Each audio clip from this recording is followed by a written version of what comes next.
plate is the book called Groundswell, and in your package you have the URL. I highly recommend you go there and take a look at this interesting work that Forrester has done. I don't have a lot of time to talk about it today, but they've done some fascinating work. And here's what they're talking about in terms of social technology. And they talk about a social trend, the groundswell that is a social trend in which people use technologies to get the things they need from each other rather than traditional institutions like corporations. That means many of the people in your organization are willing to go somewhere else other than your intranet to learn about your organization. And that's a real challenge for some organizations to consider.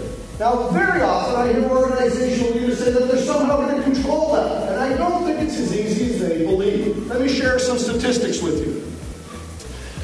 In the groundswell, they talk about all adult internet users being able to be classified as one or more of these 6 categories. With inactives being on the bottom, that's folks who don't use the internet at all. And at the top, if you think of it as a hierarchy, are creators, the people that are blogging and creating content on the web. We've got spectators who consume, we've got joiners who join things like Facebook and the like, collectors and critics. Critics being those folks who stay at a hotel and then rate in TripAdvisor about their experience. Let me share with you the kinds of people or the percentages of people that are in each of these categories. We'll look at the United States first, just as an example. And here's what we found. In the first collection of data in 2007, these were the number or percentage of people in each of the categories. You can see almost half were inactive and only 18% were creators. Fast forward just 3 years and look at the difference we see. Only 18% are inactive. 51%, now this is early 2010, were joiners, and almost a quarter, 1 in 4, were creating content. I'll put up some other data, but you can take a look at this, it's in your package, that shows my age group. Now the age group piece could be important, because if you're asking your people to do one of these things, perhaps blog internally, if you have an aged workforce, they might not be as keen to do that. And there's ways that we can help them. The point is there's some very interesting data that's been collected, and I highly recommend that you go to the Forrester site and take a look at it, and then start to think about what that means in your organization. Very quickly, I'm going to put up some data from a couple other countries, just to reinforce the point that we've already seen, that countries do matter.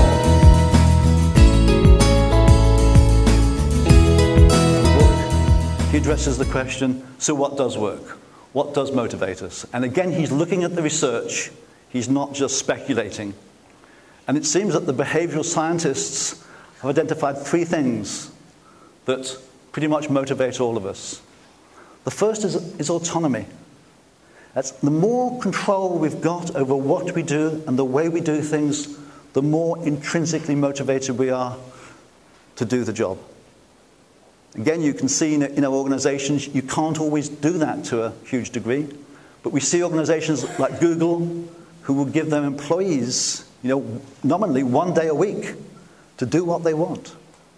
I'm not necessarily suggesting that you do that, but that's an interesting story and sort of well worth looking at and thinking about. How can you give your employees, your team, whoever, more autonomy? Secondly, mastery. I think all of us have got this kind of very deep in us, the need to master our topic. Maybe we're a marketeer, and we want to become, the best marketeer in the world. Or computer programmer, we want to become the best programmer. So many of us want to do, are driven to do a really good job in our field. And so the more opportunities we can give people in the organization for this personal mastery is again key to motivating people. And last but not least, and probably the more difficult of all of them, is purpose. If people feel that they're working to a higher purpose, a purpose other than to make money, they tend to be more driven and more motivated. That can be a difficult one in many organizations where the sole purpose really is to make money. It's a little easier if you're an NGO or maybe a public sector where you're providing a public service. There can be a higher purpose. But it seems it's these 3 things that fundamentally motivate people. And it's these 3 things we should be thinking about when we're thinking about, quote-unquote, rewarding people.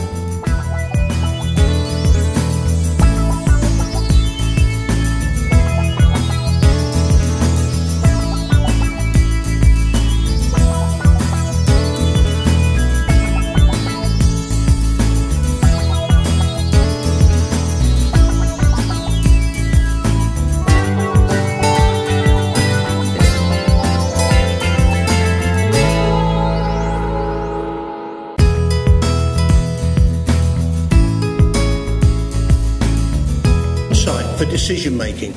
We talked about it being different from information, and we know that information now can be transmitted at zero cost. We also know that knowledge is difficult to codify, and it's mainly tacit and it's contextual. We've heard already about social interaction in this morning's speech, and that's a critical thing. It's about creating the environment for social interaction. And its characteristics are unique. I'm telling you a story about an experience that happened in the eastern province of Saudi Arabia. You will have your own take on that, your own context. And the key thing is it requires continuous feedback and updating. The example of the wiki, how do you keep it relevant and current so that people can use it? And in case everybody thinks, okay, this is a good idea, does it make a difference to the bottom line? In terms of measurement, the MAKE survey that was published at the end of last year, the Most Admired Knowledge Enterprise winners, found that those in the US that had been doing this best in the last 10 years actually outperformed significantly their peer companies.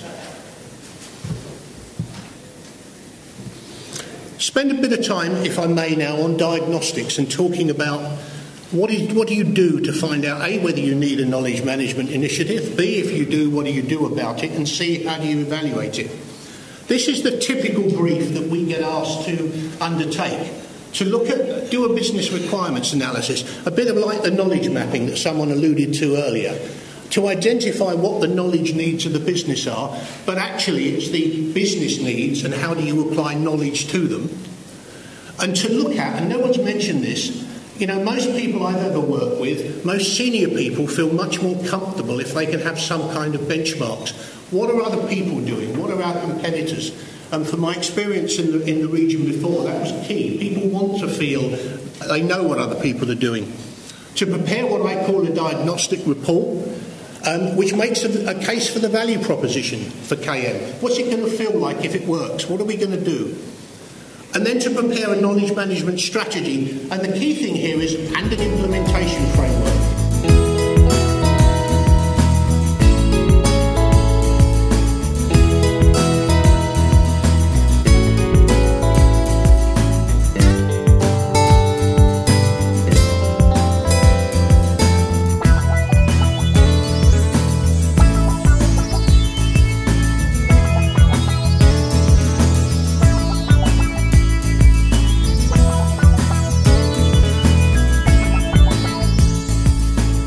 That our success depends on how well we exploit our most valuable assets, our knowledge, our skills, and our creativity. And these are key to designing high-value goods and services and advanced business practices. They are at the heart of a modern, knowledge-driven economy. I think he was also right when he said, government needs to learn and innovate as much as the private sector, and it must create new mechanisms for sharing ideas and best practices. I think he was right there. Continuing my story, in 2000, I chaired the BSI, that's the British Standards Institution, Knowledge Management Standards Committee in London, and that was for about 2 years. And we were interested at the time in the idea of creating some knowledge management standards. But as a standards committee, we quickly realised and unanimously agreed that for the BSI, there was no point in creating standards. And this is because It took the BSI, on average, 3 years to create a formally accepted, adopted standard. And things change rapidly in the world of knowledge. New strategies, new methods, new tools and techniques are evolving all of the time. So instead, we focused on writing guidelines of good practices. We didn't like the term best practices because that implied that you couldn't improve. Whereas with good practices, everyone could be challenged to improve them and to add value to practices. But what I learned from this experience was that because of dramatically improved information communication and interconnectivity of people all across the world through the internet, the useful lifetime of a piece of valuable knowledge reduces substantially. Anything newsworthy, anything of interest happening around the world can now be communicated to the whole world as it happens. We all know that. I was so glued to my TV and so horrified when I experienced the mass destruction caused by the tsunami and the earthquake in Japan just a couple of days ago. As another example, I was actively talking with my Egyptian friends in Cairo through Twitter and Facebook, live in Tahrir Square, as it happened. People were twittering and blogging in seconds. The world is informed today. So the value of the content of knowledge, in many instances, is no longer the key thing. More important, I put to you, than the shorter knowledge content life cycle today is the process of renewing knowledge as quickly and as best we can.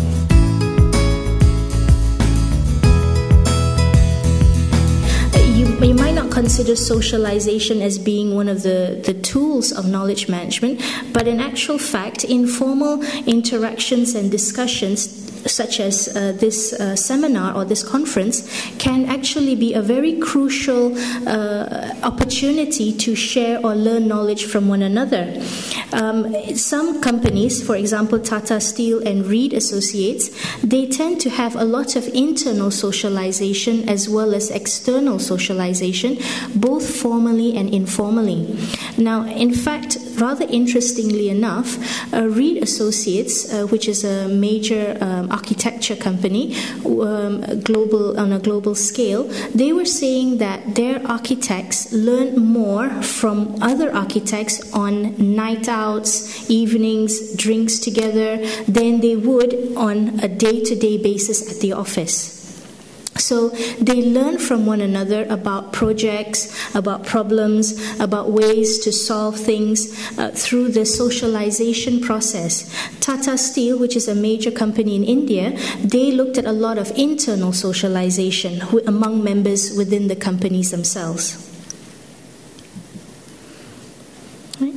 Now, when we come to small and medium enterprises, now, in Asia, small and medium enterprises tend to be largely family-owned, right? And therefore, the knowledge tends to be passed down through the families, from the father to the children or to the close relatives. So it's retained within the family members, and due to the competitiveness among other small and medium enterprises, the reluctance to share knowledge with members outside of that family or outside of the company tends to exist. The companies tend to be quite small, and since they're a small company, the potential loss of key personnel to larger organizations tend to be stronger because they may not afford to pay the individuals or the employees or the experts a higher income or a higher salary. And because they are a small company, their chance of recruiting key experts are also reduced because the key experts may choose to work in larger organizations. Actually, I was looking at the potential loss of key personnel when, with the recent tragedy in the tsunami in Japan. I saw where small companies they lost many of their staff to the tsunami, and one of the senior managers or the CEO was saying he does not know how he's going to start up the company again because many of his key personnel were lost, right, to the tragedy. So the loss of an expert in small or medium enterprises tend to be more of a greater loss to a small company compared to a larger company.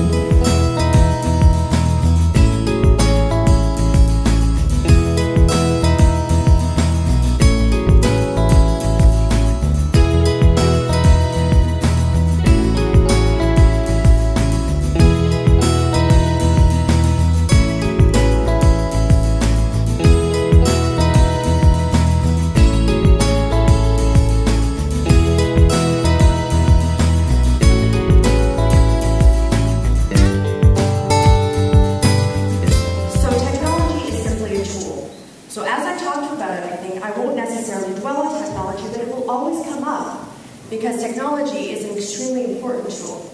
But if you look at the 5 steps in KM in organizations, this is also research-based, you can see that the first 3 steps, capturing, storing, and processing knowledge, can be technologically assisted. That's great, except that it really would be useless if that's all we did. That's not knowledge sharing, that's knowledge storing. It's like having a data warehouse, who cares? Unless it gets used, it really was a waste of money. Steps 4 and 5, sharing knowledge and using knowledge. Now that's where the critical piece is. And that takes people to access and interact with the system. And that's what I'm going to focus on. So if you think about a really great example of knowledge management that actually had a revolutionary change in this region, I would think, I'm going to skip, of what's been called the Twitter revolution or the Facebook revolution. But in essence, this is a people's revolution. Tunisia's revolution, how many people have not heard about it? How many people have heard about this? Okay, so you're all pretty familiar. Tunisia had a revolution. And it started on the streets with young people, a lot of whom were under the age of 31. So when you look at Tunisia's revolution, they had a shared focus. Their focus was quite simple. Let's liberate ourselves from our current government. Their goal was very, very precise. Dégage Zaba and RCD. Zaba is Zine al-Abidine Ben Ali. RCD is his party. Dégage means get out. Very simple goal. Very simple, which was something that I believe one of our speakers earlier talked about, the beauty of simplicity. So simple, in fact, you can measure it in 3 very simple outcomes. The first, Zaba gone, a dichotomous variable. Is he there, is he not there? The second he was there, he wasn't there. Measurable outcome number 1 was achieved. Measurable outcome number 2 was that LCD was gone. That took a little longer, another month, in fact, of protest, before people in his party were gone. And they're still working on number 3, and as the goals and the outcomes become more complex, it will take longer. And they have to figure out more things, and they have to knowledge create at this point. So there's a whole process behind that. The community that did this didn't sit only in Tunisia. The Tunisians in rural society were actually quite distant from the ones in the capital. And then you had a Tunisian diaspora in France, Germany, Canada. This is a large community. And in this case, and this is why I'm using this case in the Arab world, this community is bigger and more diverse than any professional learning community that you're dealing with in any organization. And yet, it was able to achieve a very revolutionary goal, because they had a single shared focus, and that brought them together and gave them the motivation to do Nobody paid them. Nobody came out and said, we're going to help you with this. It was a grassroots movement. The challenges are greater than any professional learning community within this community. They are disconnected. There's regionalism. They're multilingual. If you talk to Tunisians in Germany or Canada, they generally don't speak Arabic. They'll speak French, they'll speak German. And the Arabic that's spoken is not the same that's written, so it's written phonetically. So to knowledge share across this diversity is actually quite challenging. There was censorship, access to information issues, and so on and so forth.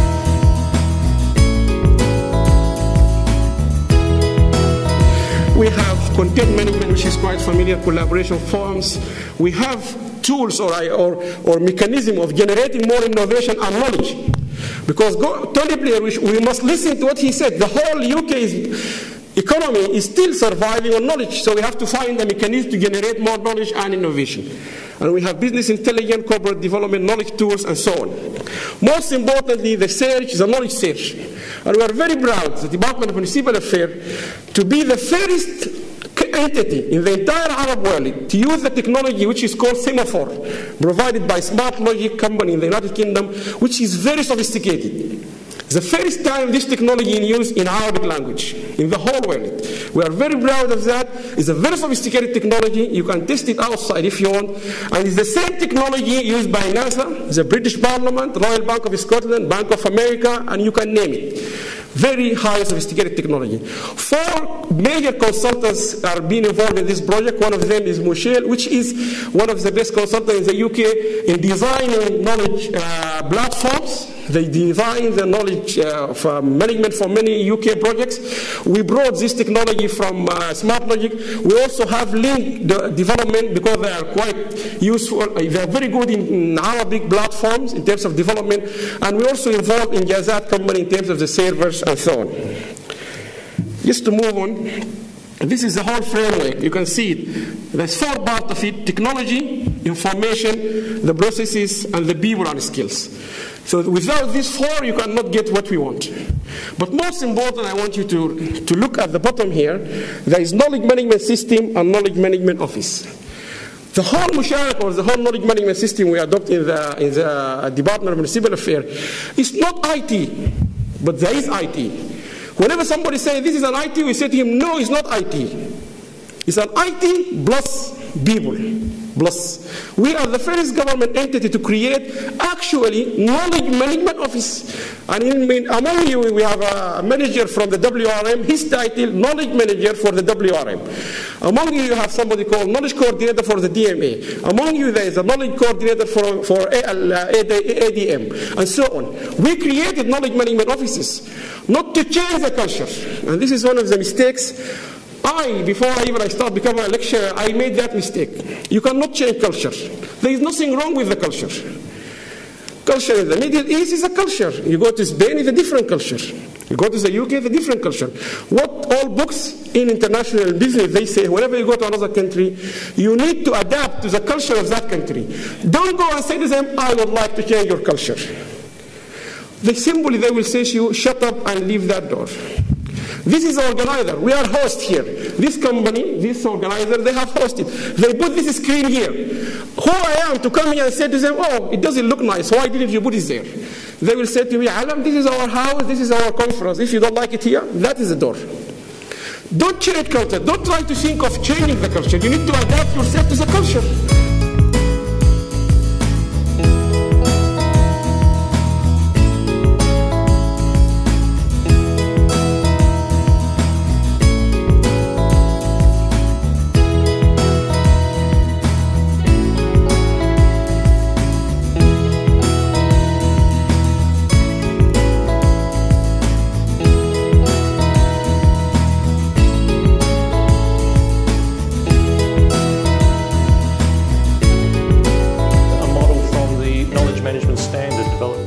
Australia.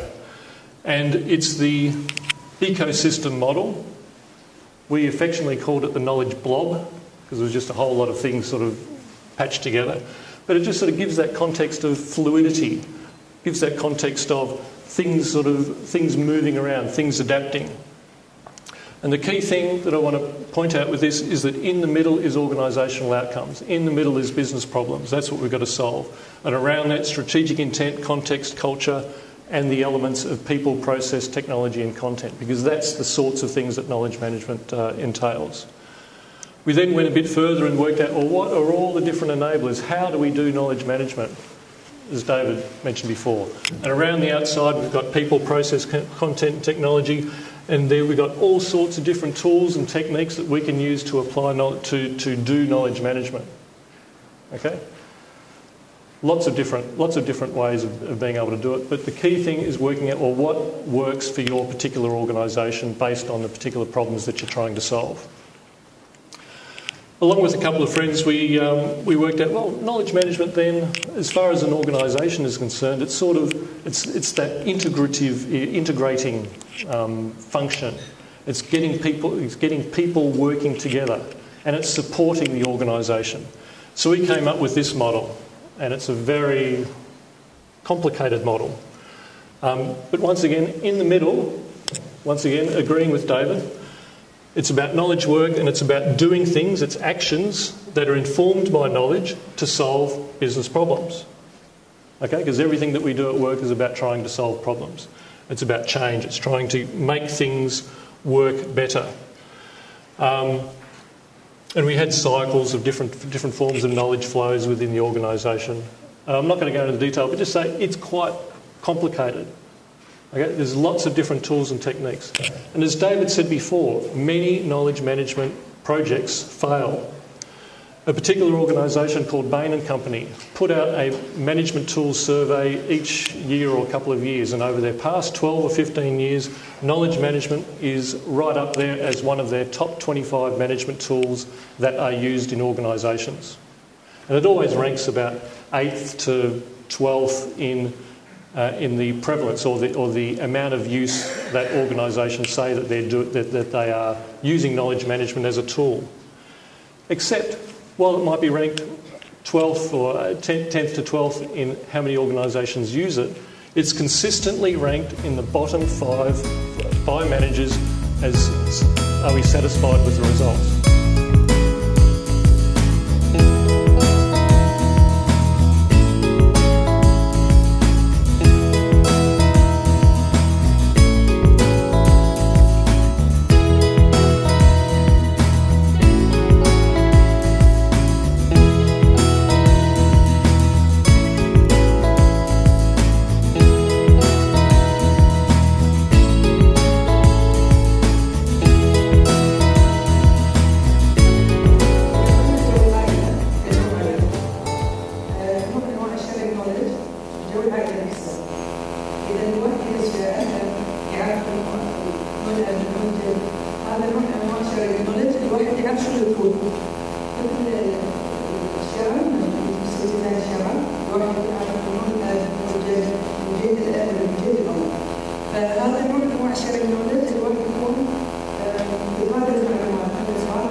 بالنسبة للمعرفة طبعا هي عبارة عن كودز، عبارة عن بيانات، كلها عبارة عن المعلومات اللي في راس كل شخص.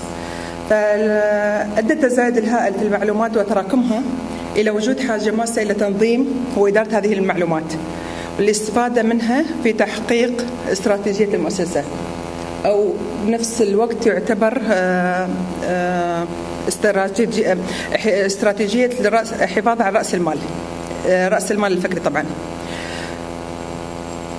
طبعا بتشوفون عدة تعريفات متعددة لإدارة المعرفة والمعرفة بنفسها، وكلها تتأثر بعدة جهات هوية الشخص، سواء في البيت، في العمل، في كل النواحي.